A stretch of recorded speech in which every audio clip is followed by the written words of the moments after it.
Super ওভারে বাংলাদেশকে 11 রানের টার্গেট দিল টিম ওয়েস্ট ইন্ডিজ। এদিকে ক্যাপ্টেন ও কোচরা আলোচনা করে নিচ্ছেন কাকে ব্যাটিং এ নামানো যায়। আমরা সরাসরি তাদের সাথে যুক্ত হচ্ছি। আমি ক্যাপ্টেন নামি তাইলে 2 বল 2 ছক্কা দিয়ে শেষ করে দেবো। আমি ক্যাপ্টেন নামি তাহলে ক্যাপ্টেন আগে নামে যাবো, দিব 2 ছক্কা মারবো। একটা ফিল্ডার রে দেখছি তো রাতি না, তোর কোনো কনফিডেন্স নাই। সম্ভ আর সাইফ হাসান নামবো। তাইলে শুনবো না, সাইফারের সাথে নামান, এরপরে আমি না, রিশাদের উপরে কোনো কনফিডেন্স নাই। সৌম্য আর সাইফি ঠিক আছে। 89 বলে 45 রান টেস্ট করা সুম্মর উপরে আপনার কনফিডেন্স আছে, অথচ 14 বলে 39 করা রিশাদের উপরে আপনার কনফিডেন্স নাই।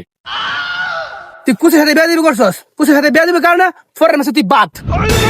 অবশেষে সুপার ওভারের টার্গেটে মাঠে নামলেন সৌম্য এবং সাইফ হাসান। দেখা যাক তারা আজকের এই সুপার ওভারে কি করতে পারে। প্রথম বল খেলার জন্য প্রস্তুত সৌম্য সরকার এবং হোয়াইট বল। দ্বিতীয় বল খেলার জন্য প্রস্তুত তিনি এবং হালকা করে মেরেছেন সম্ভবত দুরান। দুরান। ও মাই গড, নো বল পেয়ে গেলেন বাংলাদেশ। খুব ভালো একটা চান্স এবং ফ্রি হিট।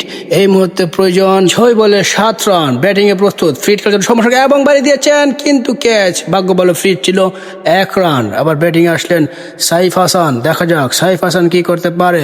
প্রথম বল এবং ডট বল। প্রথম বলে ডট খেলেন সাইফ হাসান এবং সাইফের দ্বিতীয় বল হালকা করে একটা সিঙ্গেল নিয়ে নিলেন। খুব চাপে পড়েছে বাংলাদেশ। এই মুহূর্তে বাংলাদেশের প্রয়োজন 3 বলে 5 রান। স্ট্রাইকের সৌম্য সরকার। দেখা যাক তিনি কি করতে পারে, এই ম্যাচ যেতে পারে কিনা। কিন্তু বলতে না বলতে সৌম্য সরকার আউট। চাপে বাংলাদেশ। এই মুহূর্তে হয়তো নামবেন রিশাদ হোসেন। দেখা যাক, কিন্তু না, রিশাদ নামলেন না, নামলেন শান্ত।